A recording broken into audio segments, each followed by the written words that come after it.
தங்கச்சியோட தாலி செயின் 2-3 மாதத்துக்கு முன்னாடியே விட்டுடுச்சு. அவள் எப்படியோ அட்ஜஸ்ட் பண்ணி போட்டுட்டா. ஏன்னா அதுக்கும் ஒரு காரணம் இருக்குது. அவள் ஏதோ சீட்டு போட்டு வச்சுருந்தா. இதுதான் லாஸ்ட் மந்த்து அவளுக்கு பணம் வந்தது. அதை எடுத்துகிட்டு தான் போய் மாற்றலான்னு சொல்லிட்டு டி நகர் ஜிஆர்டிக்கு வந்திருந்தோம். நிறைய மாடல் காட்டினாங்க. ஆனால் அவளுக்கு எப்பவும் போல் ரெகுலர் தாலி செயின் தான் பிடிச்சிருந்தது. அவளோடது வந்து 6 பவுனுக்குள்ளே இருந்தது. இது வந்து 6.5 பவுனுக்கு மேலே வாங்கியிருந்தா.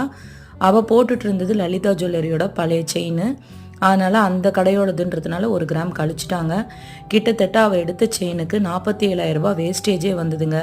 என்னை பொறுத்த வரைக்கும் பார்த்தீங்கன்னா ஜிஆர்டியில் வந்து நம்ம கார்டு போட்டு ஜுவல் வாங்கினோம்னா நமக்கு ரொம்ப லாபங்க. நான் எப்போவுமே வருஷத்துக்கு ஒரு தடவை 30,000 20,000 கட்டி நான் அப்படி தாங்க கார்டில் தான் ஜுவல் வாங்குவேன். வேஸ்டேஜ் எதுவுமே வராது. நீங்கள் யாரெல்லாம் இந்த மாதிரி கார்டு போட்டு வாங்குறீங்கன்றதை என் கூட ஷேர் பண்ணிக்கோங்க. நல்லபடியாக தாலி செயின் வாங்கிட்டு வீட்டுக்கு வந்தாச்சு. வீடியோ பிடிச்சிருந்தாலோ செயின் பிடிச்சிருந்தாலோ கமெண்ட்டில் சொல்லுங்கள். தேங்க்யூ.